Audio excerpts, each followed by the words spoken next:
a woman named Kiran Gandhi, a drummer and an activist who was training for London Marathon.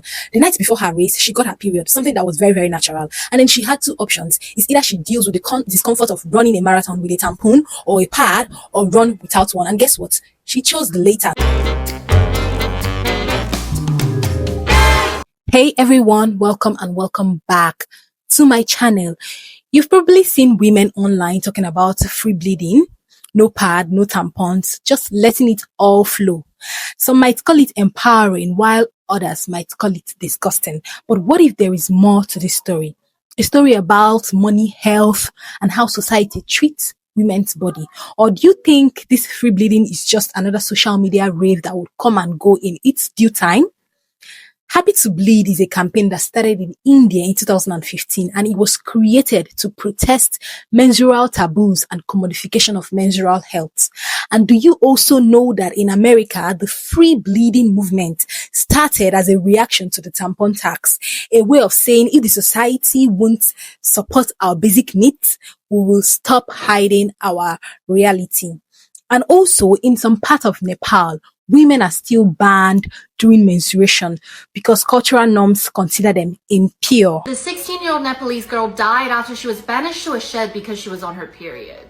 Anita Chan died in Batati district on Wednesday, August 9th after she was bitten by a snake when she was sleeping in the shed. The practice, known as talpadi, originates from a Hindu superstition that periods carry a curse and that people become impure when they're menstruating. During their periods, women and girls are banned from participating in daily activities and banished to a period hut outside the house where they must stay for the duration. Despite the social isolation during this time, they're still expected to work, often in the fields. The huts are usually made out of wood and stone and poorly constructed. This leaves people vulnerable to snakes, wild animals, and potentially life-threatening weather conditions. They're also expected to survive on meager diets because of the belief that they would curse any animals or plants that they interact with. However, the most common cause of death is asphyxiation due to people lighting fires in the huts to stay warm and the poor ventilation leading them to inhaling the smoke. Women who just gave birth are also considered impure and banished as part of the practice. Talpadi was outlawed in Nepal in 2005, but still happens in rural areas due to social pressure and stigma around women's health. Local police are now investigating Chan's death, although her family has denied that she was on her period when she died. Follow for more stories from around the world. Now that we have established this fact, let me take you back a little bit in the 1970s. This is where the origin of free bleeding started, a time where women's liberation movements were erupting around the whole world. And it was an era of protest, of questioning the rules, of saying no to shame. But there was one topic that still made people very, very uncomfortable, and that was menstruation. Back then, conversations about menstruations were almost a taboo. You didn't talk about them in public spaces, only in private spaces. And women hid their pads in brown paper bags in the pharmacy. And I can even remember vividly that ads for menstrual products showed blue liquid instead of blood, because even on TV, blood was considered too much. And at the same time, something else was happening. Women were starting to question the safety and the social control beyond the products that they were using and beyond the products that they were told to use. And there was a time when toxic shock syndrome became a very public concern, because in the late 70s, it was linked to a particular brand of tampon. And it opened a floodgate of questions that why do we have to use this tampon? What benefit does it have for the women? And why are our bodies rejecting these tampons, and why are they being treated like a problem to be solved instead of something that is very, very natural? And that was where the earliest whisper of something that could be linked to free bleeding started. Not as a viral challenge, not as an aesthetic trend that we have today, but as a quiet rebellion, a rejection of the idea that women have to constantly manage, hide, and sanitize something that was entirely natural. But for decades, the movement, it stayed small. It was tucked away in feminist movements, in feminist health circles, and underground zones. And it was not until the 2010, specifically 2015, that a woman named Kiran Gandhi, a drummer and an activist who was training for London Marathon. The night before her race, she got her period, something that was very, very natural. And then she had two options. It's either she deals with the discomfort of running a marathon with a tampon or a pad, or run without one. And guess what? She chose the later. She decided to run without wearing tampons or even pad. So she ran 26 mile. There was blood visible on her leggings and she crossed the finish line. And that's image I can remember vividly that it went viral. To some, it was shocking that, oh, how could you do such a thing? While to others, it was liberating, a message that menstruation should never be something to hide. Her exact words were, if we don't talk about periods, we perpetuate the idea that there is something innately wrong with them, which is wrong. And that same year, halfway across the world, another woman was fighting the same battle, but in a very, very different way. In India, a woman named Nikita Azad started a campaign termed Happy to Bleed. After hearing that a temple leader instructed that women should only be allowed into the temple if there was a machine that could detect or test whether they were menstruating or not. And think about it, a machine to check if you're bleeding. Why should we even hide that in the first place? I mean, her protest caught fire online. Women posted pictures holding signs, pads, even blood red artwork, proudly saying that they were happy to bleed. It wasn't about free bleeding as an act. It was about saying that our periods are not impure, they are not shameful, and they do not have to make us less women simply because we bleed. From those two moments, one in London and the other in India, free bleeding transformed. It evolved from being a silent act of rebellion into a global conversation that we have today about body autonomy, shame, and even economics. Yeah. Because when you think about it, free bleeding isn't just about refusing a tampon, it's about what the refusal represents. A pushback against stigma, against the high cost of period products, against the idea that women's bodies must always be neat, contained, and invincible. Today, you would see it online. Women experimenting with period underwears, reusable clothes, or even just letting it all flow at home. For some, it is a practical choice, while for others, it is a statement. But at its core, free bleeding remains what it has always been, a challenge. A challenge as to how society reacts when women simply exist in their most natural state.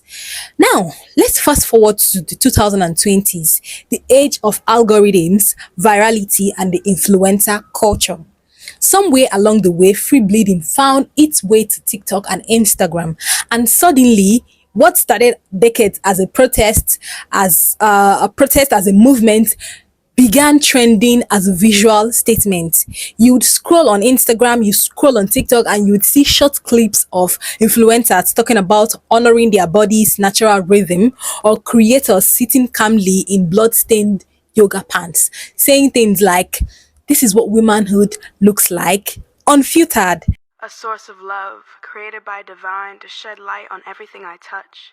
I'm grateful for where I am and who I have become. One. For some people, this was refreshing. Finally seeing a raw, unapologetic depiction of something that has been hidden for centuries. The message was very clear. This is normal.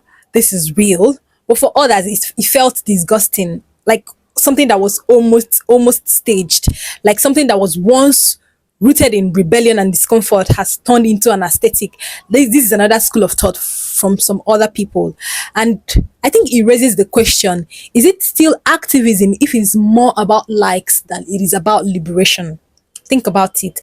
And that is where things got complicated, because while some women were online genuinely trying to destigmatize menstruation, others seem to be chasing views by pushing the boundaries of shock value, by pushing the algorithm. And that creates a thin line between empowerment and performance. To be very, very honest, you'll see captions like normalizing periods right next to perfectly edited clips, soft background music, and brand sponsorships.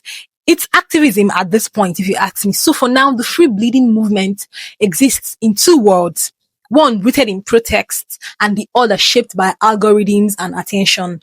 And maybe that's the reality of the modern activism that we have now, unfortunately. Because once it hits social media, it is no longer just a message, it is also content. Now, let me play some of the videos I found on TikTok so you guys would understand what I am talking about. I'm free bleeding right now in white pants. I've never felt more free. And look at, well, don't look. Well, you can, there's nothing, no sign of it at all. You want to know why? Because I'm wearing NYX. I decided to stop using tampons because they put metal in the tampons, and then we put them in our coochie coochie coo, and then our coochie coochie coo has metal in it, and that I feel like is not safe. That's not good. Not good at all. So boom, what do? I find a solution, as one does. What was my solution? NYX. You just bleed.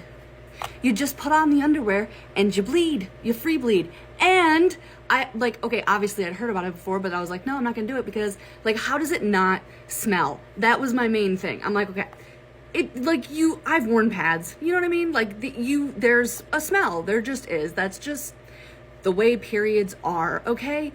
Except in these, no. And then I was like, okay, but it's gonna be really annoying because when you wear, you know, like you wear a pad and then you get like it all comes out like that all at once, and then you can feel it wet, and then like as you walk it's kind of like moving, and you're like, please don't do that, please stop doing that. Okay, I thought, okay, that was my other thing. It was like ranked smell and then feeling. I didn't want it to be like wet and cold. Okay, so that's gross. Anyways, regardless, no, dry as the Sahara Desert. Dry. It is dry. It doesn't smell. It's super comfortable. I'm living my life like whatever. They have thongs. I'm free bleeding in a thong. Why have I not been doing this forever? Also, I did look at Thinks also, but somebody said that, or on the Google said Thinks had some kind of something in it where I was like, that seems bad. So I didn't get those. I went with NYX because it didn't have it. Oh my God. This is like the best thing that I've ever done for myself. Ever. Anyways, that's my PSA. Come free bleed with me. Bye. You see, that's actually really interesting. She says she wears NYX instead of just using a pad or tampon. But I have a question. Isn't this whole bleed wear sort of thing canceling the whole idea of free bleeding? Because realistically she's still bleeding into something, or am I getting it all wrong? Please let me know in the comment section down below. And that's why I feel like the whole free bleeding idea has shifted, because this isn't exactly free bleeding in the traditional sense. It is more like contained freedom. You're still bleeding naturally though, but through a product, just like the pad on the tampons, even though the products might make you feel a lot more cleaner and a lot more comfortable. And honestly, it just shows how the movement has adapted to fit modern comfort and convenience from what it used to be before. Because back in the day, the whole idea was just rejecting the fact that women have to bleed into something. But right now it is just more controlled. I feel like we've created a middle ground where you can embrace your body and still feel put together while embracing the whole idea of free bleeding. But still, I can't help it but notice how brands have jumped in quickly to profit from something that started out as an anti-corporate. You know, like free bleeding used to be about saying, I don't need your product. Now it is, I don't need your parts, but I'll take your $40 leak proof wear underwear. I mean, that's not even a shade, but it's just fascinating how rebellion always ends up finding its way back into the market one way or the other. Now, this is where the conversation really divides people, because when you mention free bleeding, the reactions are usually extreme. People either call it empowering or others call it plain unhygienic. There's really a middle ground. Supporters see it as an ultimate form of bodily acceptance, a way to like reject the idea that women's natural functions should be hidden or, sanitized. They say it's not about being messy or rebellious for the sake of it. It's about removing shame. Because think about it. We live in a world where somehow we're kind of comfortable with violence, nudity, and even cosmetic surgeries online. But the sight of a tiny little drop of a period blood makes people very, very uncomfortable. To them, free bleeding is a reminder that women's bodies aren't supposed to just exist for aesthetics. They function. And for many, it is also symbolic. It is about reclaiming control, saying, my body doesn't need permission to exist. But on the flip side, critics argue that the idea has gone too far, that is now performative, unsanitary, and even counterproductive. Because, I mean, if you're working in an office, how are you going to free bleed while being productive? So they ask questions like, is it really about empowerment, or is it just about proving a point that no one has asked for? Which is, I disagree a tiny little bit here. Some even say that movements like this are risks turning feminism into a spectacle where shock value replaces substance. Then there's the practical side. Not everyone can actually free bleed, if we're being very honest. There are health concerns, workplace restrictions, cultural taboos that are still ongoing right now, and of course, comfort. And for some women who are already struggling to access period products, this whole conversation can sound tone deaf to them, like a privilege disguised as a liberation. So the debate isn't just about blood, it's about identity. It's about how we define freedom. It's the right to choose not to hide your period, or it's the ability to choose how you manage it without judgment. And that is what makes this topic so layered, because both sides actually do have a point. Free bleeding can be a statement of confidence and defiance, but it can also be misunderstood and misrepresented. It depends on how someone who does it, not just what they are doing, depends on how they seek on what to do. Now let's talk about privilege, class, and period poverty. Here is the thing. When you really think about it, free bleeding is a choice, and choice always comes with a certain level of privilege. Not everyone can afford that privilege. For a lot of women, especially those that are dealing with period poverty, like, for example, we have around 500 million women and girls who do not have reliable access to period products or even clean facilities to manage their periods safely. And about 2 billion people menstruate every month. So that's just like a quarter of the women that menstruate around the world. So when their period isn't something that they can manage with dignity, it is referred to as period poverty.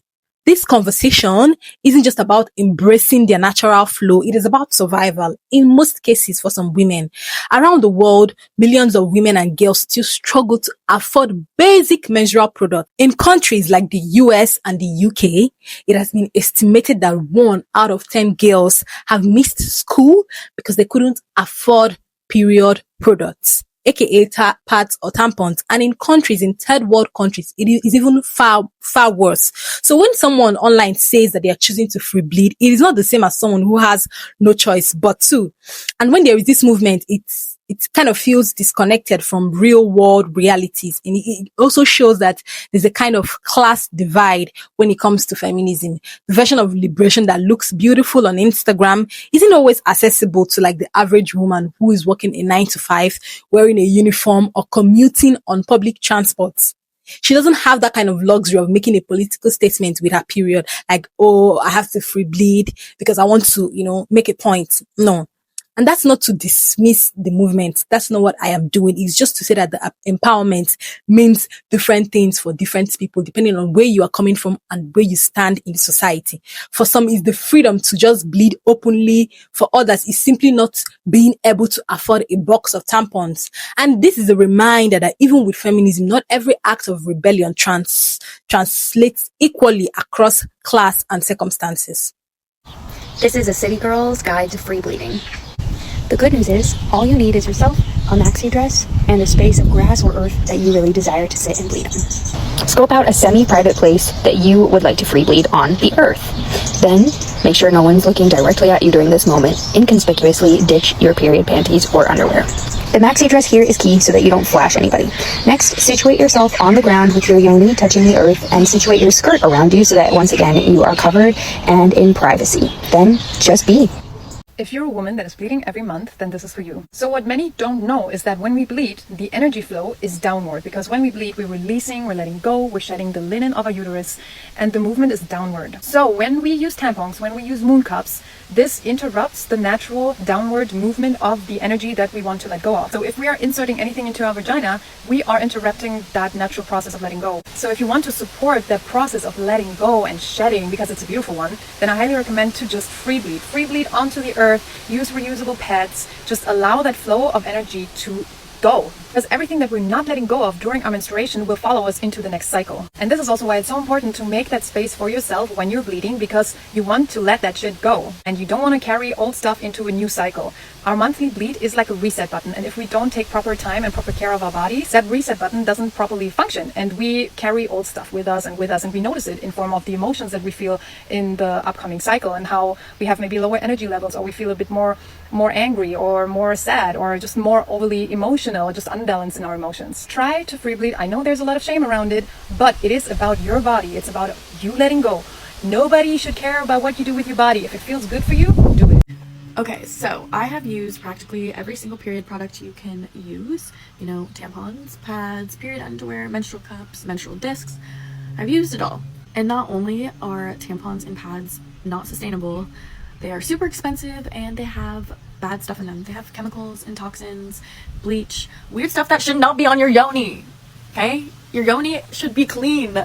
There are many, many reasons a girl could choose to free bleed. Part of me feels like it's activism. The other part of me, honestly, it really is for health reasons. I've been through the ringer with hormone health issues, with period issues, and I have finally found a way to just, first of all, feel confident and good about myself during that time, and second, be healthier and take better care of my body.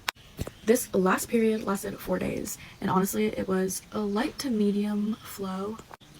But I pretty much just wore a towel and a sarong during my time at home. And then the few times I went out and about, I was at the beach and in the ocean. So I just wore a bathing suit.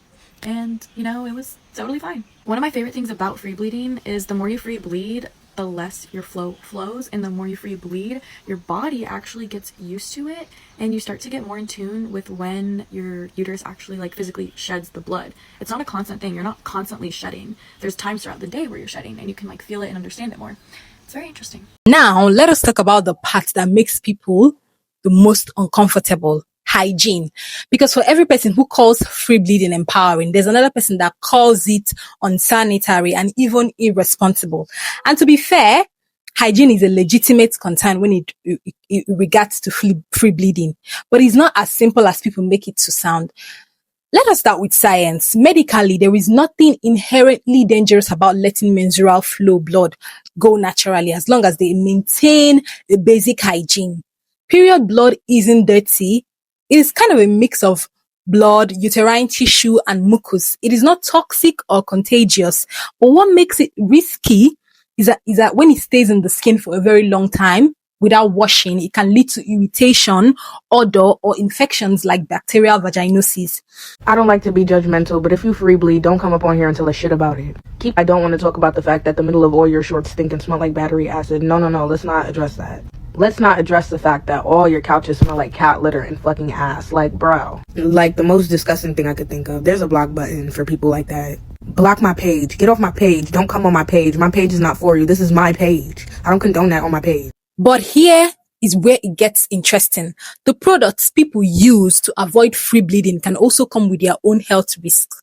Tampons and even pads have been long associated with something called toxic shock syndrome, a rare but serious infection caused by bacteria that thrive in tampons when they are left inside there for a very long time. Even pads, when worn for hours without changing, can cause rashes or discomfort. I'm pretty sure most of us have experienced that. So technically, neither option, free bleeding or using products, is automatically dirty or clean, as the case may be. It's just about how they are managed. But this debate goes deeper than just hygiene. It's about perception. Society has taught us that period must be hidden at all costs. Or what do you think? Ads show women doing yoga in white leggings with blue liquid spilled all over their leggings. instead of red liquid, aka blood. So the disgust people feel when they see someone free bleeding says more about conditioning than about cleanliness. Still, hygiene depends heavily on context, because someone who free bleeds at home in a comfortable, washable clothing has a different experience than someone who is trying to do it while working, while commuting, or in public spaces. Access to clean water, spare clothes, and even private bathrooms all still matter. So again, the issue isn't just about whether free bleeding is hygienic. It's about whether it is practical for most people. It is one thing to say menstruation is natural, and it is another to live in a world where it is built for convenience, social norms, and comfort. And maybe, just maybe, that is the core of this debate. It's not just really about hygiene, if you ask me. It's about how far society is willing to go for women that want to accept their biology without judgment. Now that we have talked about the hygiene side of things, let us look at another layer people don't often discuss. Let's talk about it being empowering or extreme. Because while some people would see free bleeding as a powerful feminist statement, others see it as performative, even extreme. Because when it first resurfaced back in the early 2000s, free bleeding was framed as reclaiming control, the ultimate rebellion against the idea that women's bodies are something to hide or to be ashamed of. It was about choice, the freedom to decide what to do with your body, even when you bleed. But as the movement gained visibility, a new conversation started. Is every act of rebellion automatically empowering? For example, when influencers post themselves free bleeding at the gym or on white bedsheets, it doesn't always read like activism. To some, it feels like a shock content, something that wants to, get to the shock value, something that is designed to provocate rather than to inspire. And then that is where the line between empowerment and extremism gets blurry, because real empowerment isn't just about doing the opposite of what the society expects of women. It is about understanding why you are doing it in the first place. If the goal is to normalize menstruation, then maybe the message will get lost when the act itself becomes sensationalized. And honestly, that is what makes this topic so layered, because there is no one size fits all. What feels liberating to one woman might feel very uncomfortable or even unnecessary to another woman. So some would see free bleeding as a freedom, while others will see it as privilege, something you can only choose if you have access to clean spaces, supportive environments, and freedom not to be judged. Well, which unfortunately most of us don't have. So at the end of the day, free bleeding raises a much bigger question. What does true bodily autonomy look like in a world where natural functions are politicized? In the end, do you think free bleeding isn't just about periods? Do you think it's about power? Do you think it's about how much control women have over their bodies and how much of that control the society is trying to take back? Some people free bleed to protest, others free bleed for comfort, while others simply do it because they can't afford the alternative, unfortunately. And maybe that's what this entire movement should be about.